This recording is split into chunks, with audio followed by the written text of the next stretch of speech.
Good evening and welcome to The Right Side, the show where we talk about today's news, views, trends, and opinions from an admittedly conservative perspective. I'm your host, Chris Pareja, and this evening we're joined by Kevin McGary. He's been on the show multiple times before, and he hobnobs across the nation in a political sense. He's an executive at the Douglas Leadership Institute, and you're in such high demand that when I called you last month to see if you could come on the show for another reason, you said, I'm sorry, I'm going to the White House. I don't have time this time, but maybe next time. Right. And so I appreciate you making time in your schedule, sir. Yeah, it was quite exciting, yes. So tell us, first of all, a little bit about your background and the political things that you've gotten involved in, and then tell us why you were at the White House, because it'll lead into the topic of what I want to cover with you. Yeah, so the background, I'm in IT and have a number of startups that I'm working with right now. And as far as, but that's my job, but my passion is in the political arena.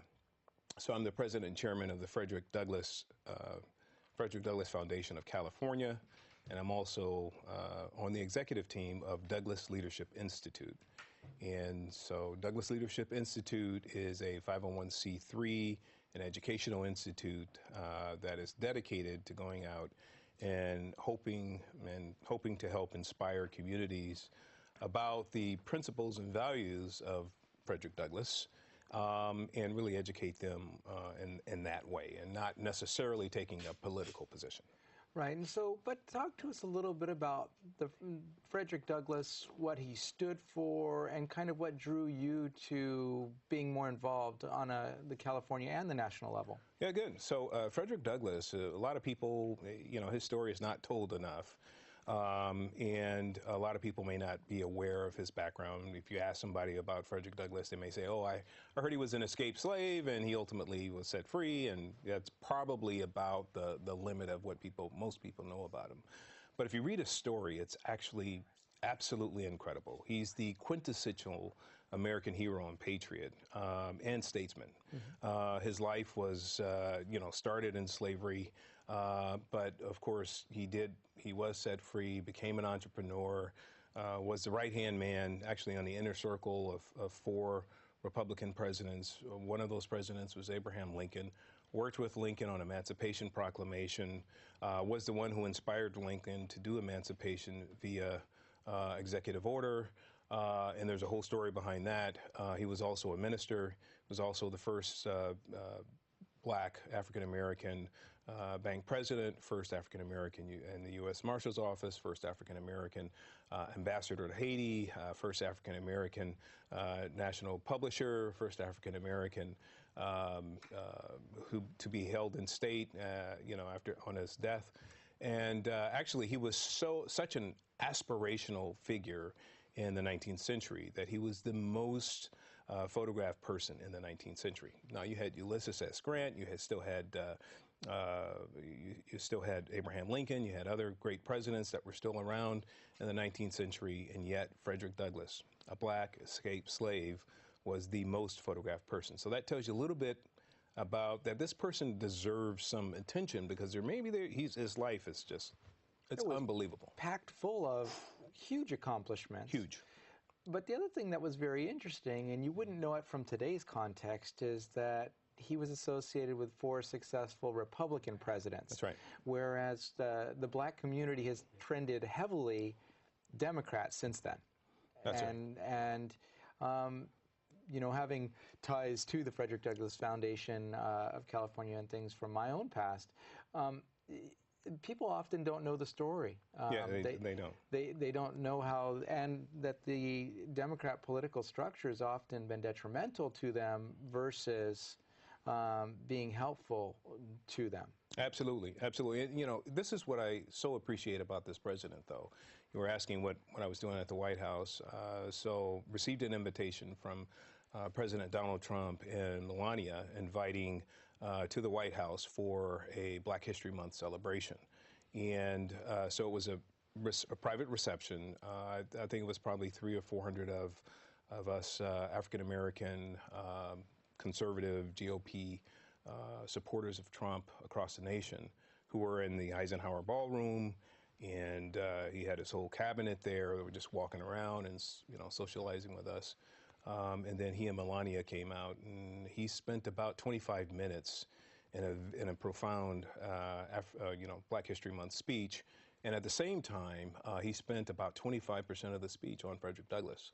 And so he has a lot of admiration and respect for Douglass, so much so that he also initiated a Frederick Douglass Commission.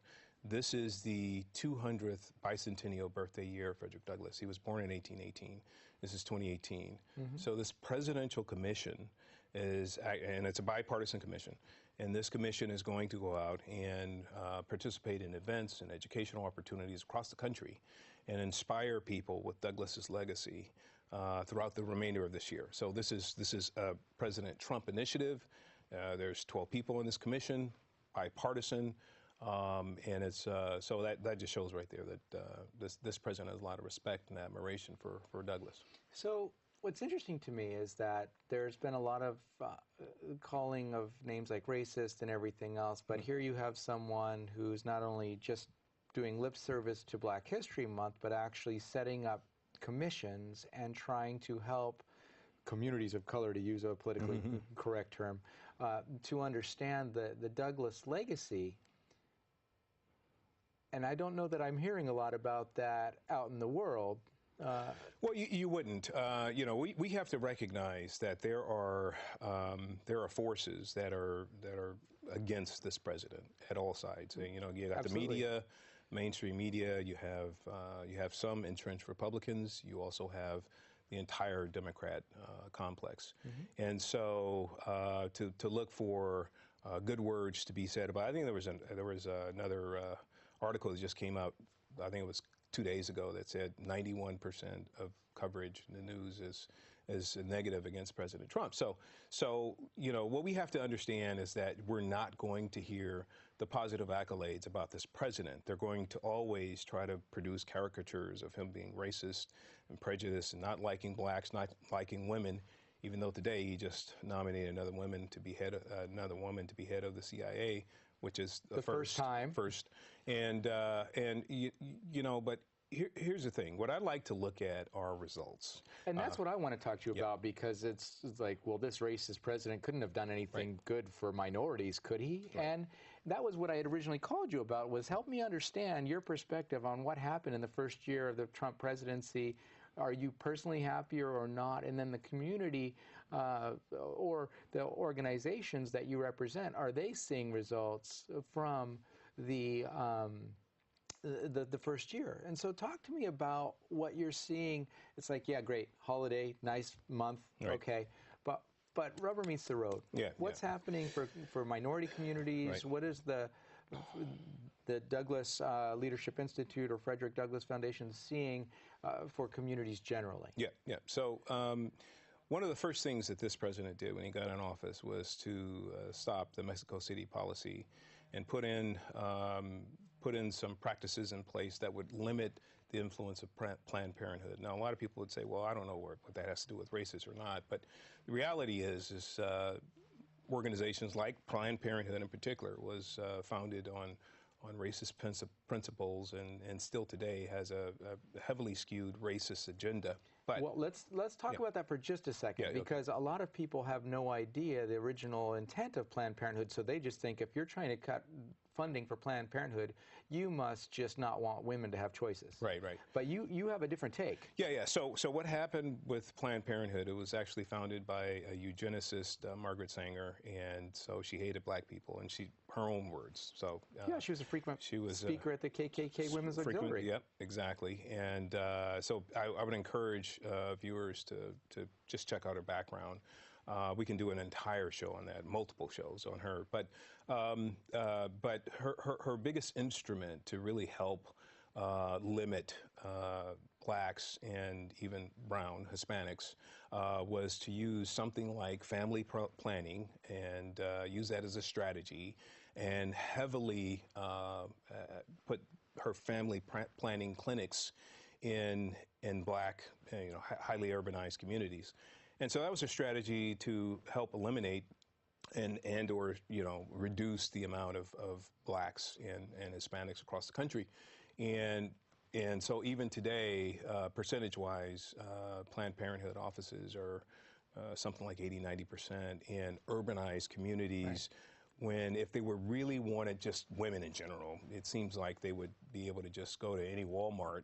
Like Starbucks, put them on a corner everywhere, right? Walmart's already done the demographics, right? So you would just go out to any Walmart and put it right next to a Walmart, and you have as many women as you want. So that's obviously not their strategy. Their strategy is to limit certain parts of the population, and they've been successful at it. But it's been at the expense of blacks. And so to date, we've had over 60 million infants that have been, babies that have been killed via Planned Parenthood and or abortionists.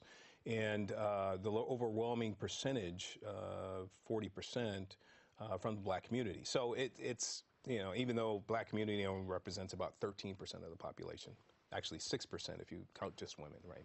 So, so what this president did is he stopped that. He wants to limit the funding for Planned Parenthood. He understands the scourge and the disproportional effects that kind of Planned Parenthood and abortion has had on the black community and communities of color. So that was the first thing. Number two, he wanted to encourage black employment. So what did he do? He went out and he says, look, we're going to start trying to bring a manufacturing base back. So he started that initiative. Even before he was actually, president, we started to see some manufacturers coming back. This really helps urbanized communities because you have a higher percentage of lower skilled, lower educated, and unfortunately in some communities the larger proportion of those are blacks. Mm-hmm. And so he's sensitive to the plight of some of these, middle states and these counties that have been affected, especially with the manufacturing, and he's bringing that back. So we now see over his presidency sustained month-to-month growth in black employment, month-to-month growth in black home ownership, month-to-month growth in Hispanic employment and home ownership as well. The other thing that he's done is he's really taken a stance on limiting undocumented workers. And that has a dramatic disproportional effect on urban communities as well, because we would have a lot less, over, let's say, President Obama's 8 years, we had approximately 50% black youth, 18 to 24, 18 to 25, that were unemployed over that entire 8-year span. What this president did is he says, look, by having undocumented workers that are actually taking those jobs, those first jobs for a lot of our unemployed youth in these urban communities, why don't we limit the undocumented workers, make sure that they actually get their paperwork in order, limit immigration from these areas, actually ask those people to go back or remove them, and open up the door so we can have really dramatically improve our employment numbers with the communities that are here for Americans. And a lot of people would say, well, that's racist, that's this and that. Bottom line is we had Barbara Jordan, Cesar Chavez, even Bill Clinton, and a lot of others over the years who said, illegal immigration has a dramatic disproportional effect on urban communities. Mm-hmm. Lately, the Democrat Party has given that up because that's their voter base, and they need to kind of shepherd that base along. But realistically, it's been one of the most disastrous impacts on urban communities. And so with him limiting that, and then let's just talk historically. People would say, well, how does that fit with Frederick Douglass? Frederick Douglass is on record, even after the Civil War, which he helped recruit Black Regiment for and fought valiantly with a lot of the Black Regiment in the Civil War.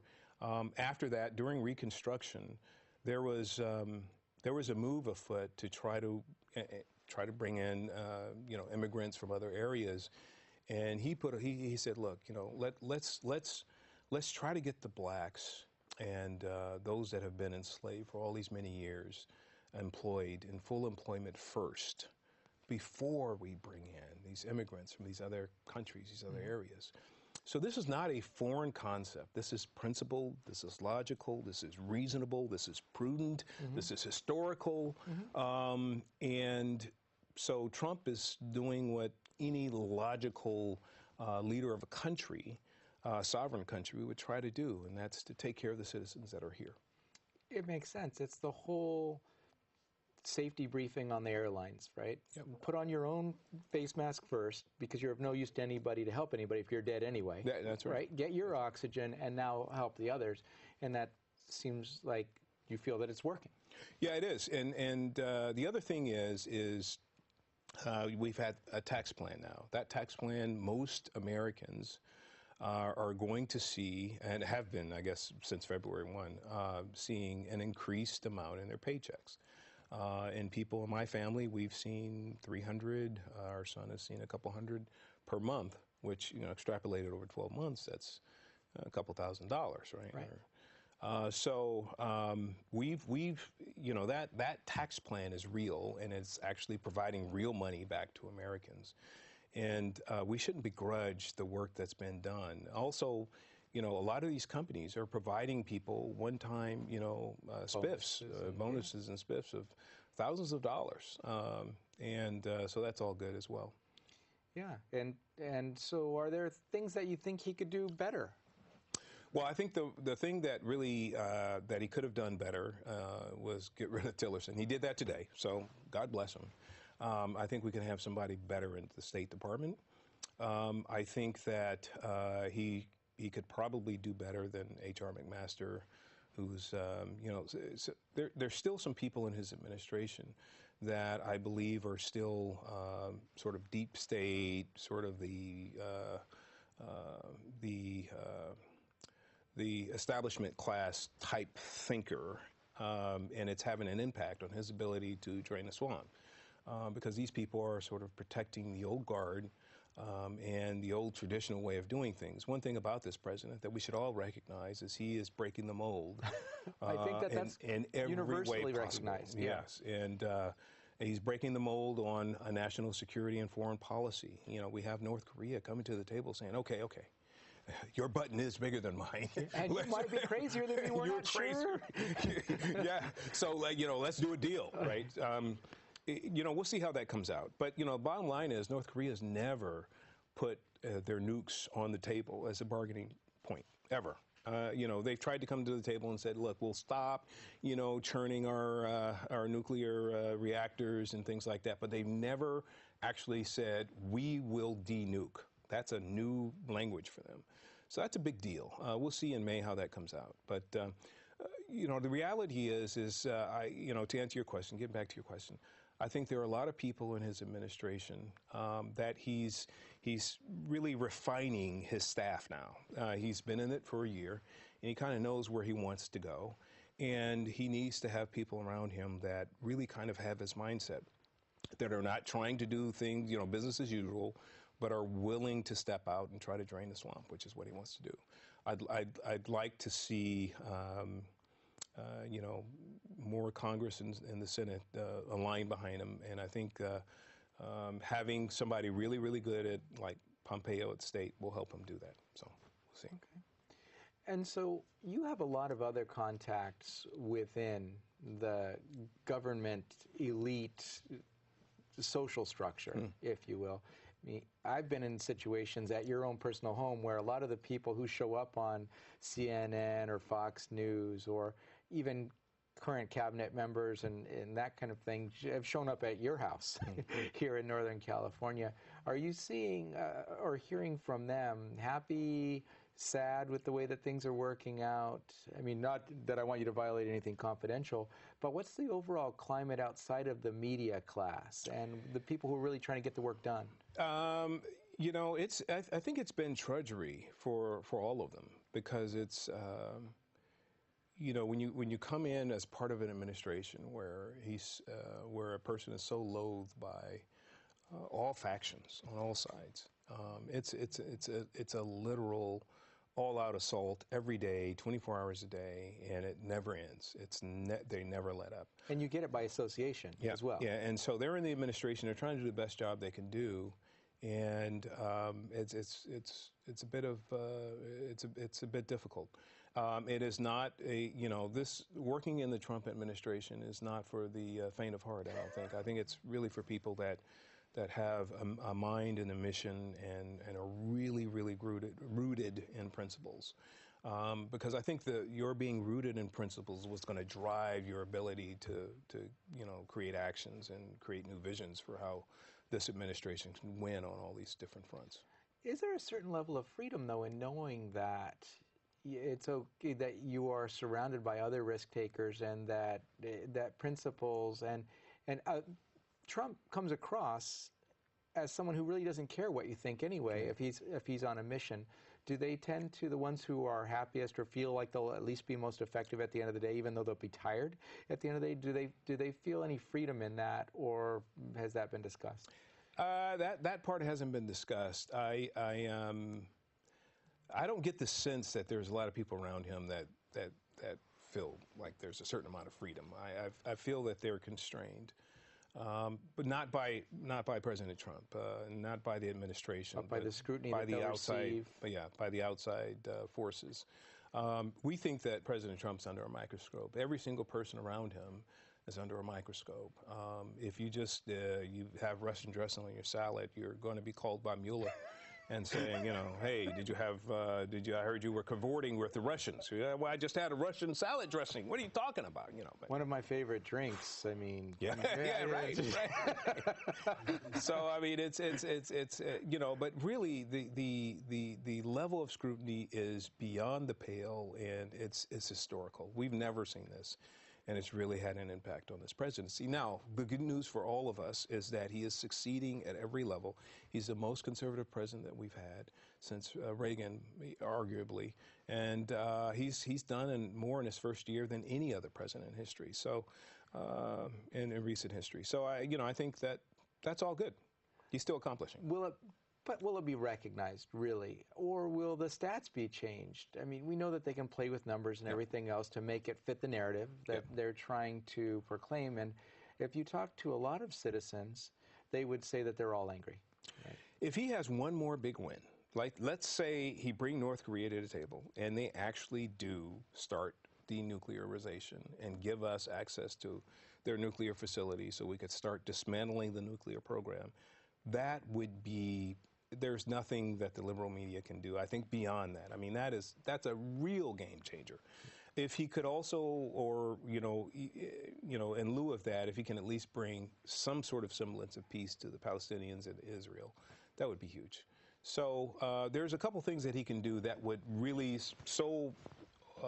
supersede with the norm that the media would have to give up at that point.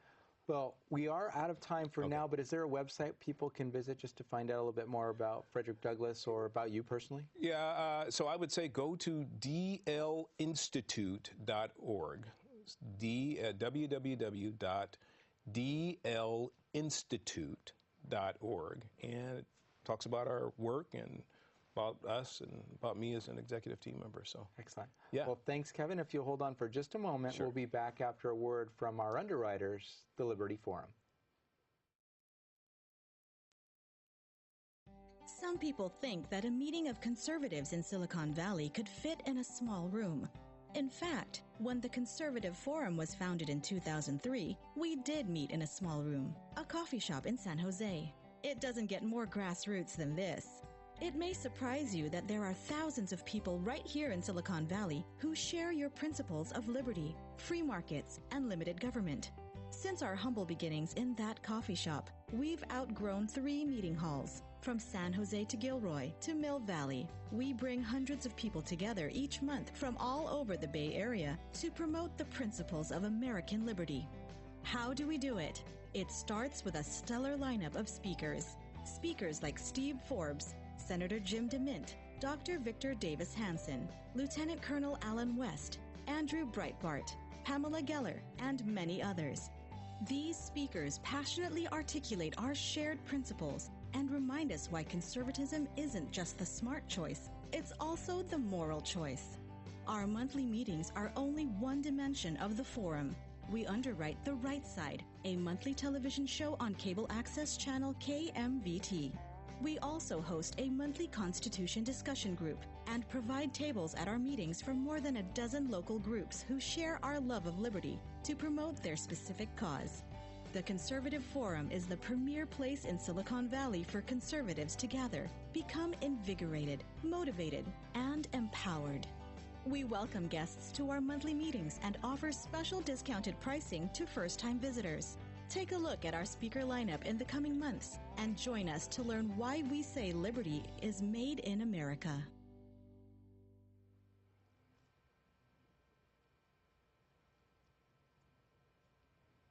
And that was a word from our underwriters, the Liberty Forum, formerly the Conservative Forum of Silicon Valley. And we've appreciated them immensely. This is now our 7th season. They've kept us on the air. But what they're really best known for is their speaker series, which occurs at 432 Steerlin Road here in Mountain View, just a few minutes from the studio.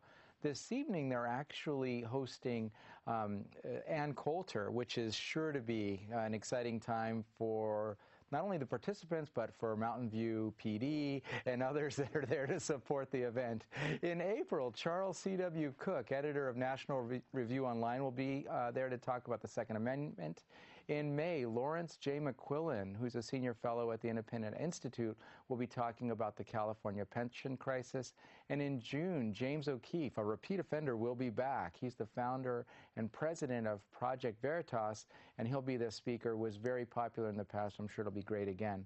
So if you need more information, you can go to the websites for the freedomforum.com or to the conservativeforum.com and find out more information, and you'll be forwarded accordingly. In closing this evening, Kevin provided a lot of information not only about the Frederick Douglass mission and who he was, but also about some of the things that may not be getting the press, where the communities of color are actually being served well by the president, who's accused of being racist and hated by everyone. Some people are feeling the love and getting ahead. So do some research on that as well. Find out the real stats, not just what's fed to you, but what's actually happening. And you may actually end up raising one or both eyebrows when you find out the truth. In closing, we've been the right side, and I've appreciated your presence. I'm Chris Pareja, and we'll look forward to seeing you in person or on the show sometime soon. But if you just can't wait, reach out to us at therightsidetv@gmail.com, and we'll get back to you as quickly as we can.